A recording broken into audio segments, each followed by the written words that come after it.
Manipal international school Darbhanga में steam exhibition विज्ञान प्रदर्शनी का आयोजन किया गया। बताते चले कि मणिपाल इंटरनेशनल स्कूल में एग्जीबिशन विज्ञान प्रदर्शनी का आयोजन किया गया, जहां बच्चों ने विज्ञान, तकनीक और कला विभाग से संबंधित शोध, डिजाइन, प्रयोग, डेटा एकत्र कर और उनका विश्लेषण कर निष्कर्ष निकाला और परिणामों को साझा करने का एक रोमांचक अनुभव किया। ये प्रदर्शनी विद्यालय की प्रधानाचार्या श्रीमती मीनाक्षी चटर्जी के नेतृत्व में आयोजित किया गया।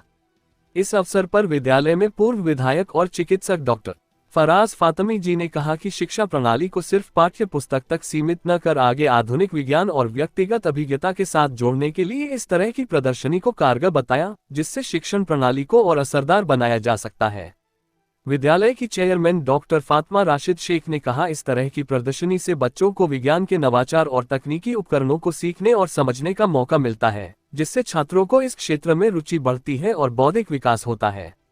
आइए सुनते हैं उन्होंने क्या कुछ कहा आईबीसी न्यूज से। आज का एग्जीबिशन साइंस एग्जीबिशन से थोड़ा अलग था। आज हमने स्टीम एग्जीबिशन रखा, जो कि कॉन्सेप्ट थोड़ा नया है। STEAM exhibition means science, technology, engineering, mathematics, arts, इन सब को मिलाकर हमने एग्जीबिशन रखा, जो कि सब्जेक्ट इंटीग्रेशन, एक सब्जेक्ट के माध्यम से हम लोग बहुत सारे सब्जेक्ट, बहुत सारे विषय पढ़ते हैं। इससे बच्चे को का सर्वांगीण विकास होता है, साथ ही जो पहले पढ़ा हुआ है, जो जानते हैं, उसकी भी रिवीजन हो जाती है।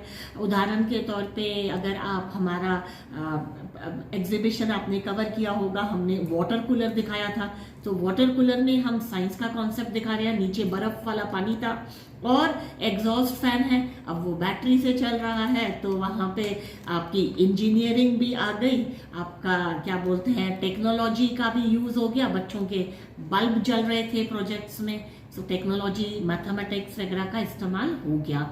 तो एक विषय, भले साइंस के विषय को जैसे आपने बोला रखा गया है, लेकिन साइंस के विषय में भी तो और बहुत सारे विषय आ गए। इनफैक्ट आर्ट एंड क्राफ्ट भी आ गया, क्योंकि बच्चों ने उसको लिख कर, ड्रॉ कर कर उसको प्रेजेंट किया है।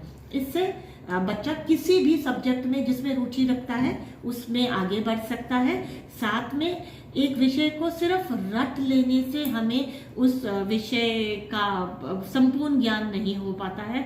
हम चाहते हैं कि बच्चे ज़्यादा अपने दिमाग से यूज़ करें, क्रिएटिव बने, हैंड्स ऑन करें। ये स्कूल आप लोगों को एक्सपीरियंशियल लर्निंग देता है। साथ में इतने सारे पेरेंट्स आए, आप लोग थे, तो बच्चों की कॉन्फिडेंस में बड़ी वृद्धि हुई जब उन्होंने अपने ही प्रोजेक्ट को कम से कम 100 बार अलग अलग लोगों के सामने सुनाया। जो हिंदी भाषी है उसको हिंदी में समझाया, जो इंग्लिश बोलता है उसको कॉन्फिडेंटली इंग्लिश में समझाया। तो बच्चों का कितना विकास हुआ आज के दिन।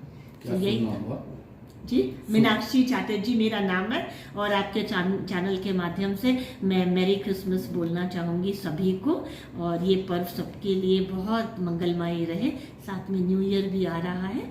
छोटा सा प्रेजेंटेशन क्रिसमस के लिए भी आज था, क्योंकि क्रिसमस है मंडे को। आज हमारे बच्चों ने स्टीम एग्जीबिशन, इसमें साइंस, टेक्नोलॉजी, इंजीनियरिंग, आर्ट्स और मैथ्स सब पे काम किया है। इस एग्जीबिशन लगाया है छोटे नर्सरी से लेकर के 8th ग्रेड तक के बच्चों ने। यहाँ पे बच्चों ने बात की है, एक तो उन लोगों का जो प्रोजेक्ट दिया, उन्होंने टीम बिल्डिंग डेवलप किया। एज अ टीम बिल्डर उन्होंने वर्क किया, ब्रेन स्टॉर्मिंग किया, they work on a project, और बहुत अच्छे से। और सिर्फ यही नहीं, हमने साइंस, मैथ्स, ये सब तो हर कोई करते ही है एग्जीबिशन। हमने लैंग्वेज एग्जीबिशन भी किया, आपने ऊपर देखा होगा। French, English, Urdu and Hindi हम पढ़ाते, इसका भी लैब का बच्चों ने दर्शाया जो उन्होंने काम किया। और हमारे बच्चे काफ़ी बोल्ड हो गए हैं, काफ़ी कॉन्फिडेंटली बात किया उन्होंने, बहुत ही बढ़िया रहा। और सब मानते हैं कि बच्चों की पढ़ाई के साथ इस तरह का भी होना चाहिए, जो लोग बच्चों में बौद्धिक विकास होगा। बिल्कुल बिल्कुल, बच्चों में तो इस तरह होना चाहिए और होता रहना चाहिए। ऐसा नहीं कि ये तो साल में एक बार हुआ है, लेकिन हमारे यहाँ एक्टिविटी बेस्ड एवरी वीक होती रहती है। पढ़ाई एक्टिविटी बेस्ड ही होती है, तो बच्चे को याद है। किसी को लिखा हुआ पूरा नहीं याद है जब तक वो परफॉर्म कर जाए। क्या शुभ नाम हुआ मैडम का? डॉक्टर फातिमा राशिद शेख।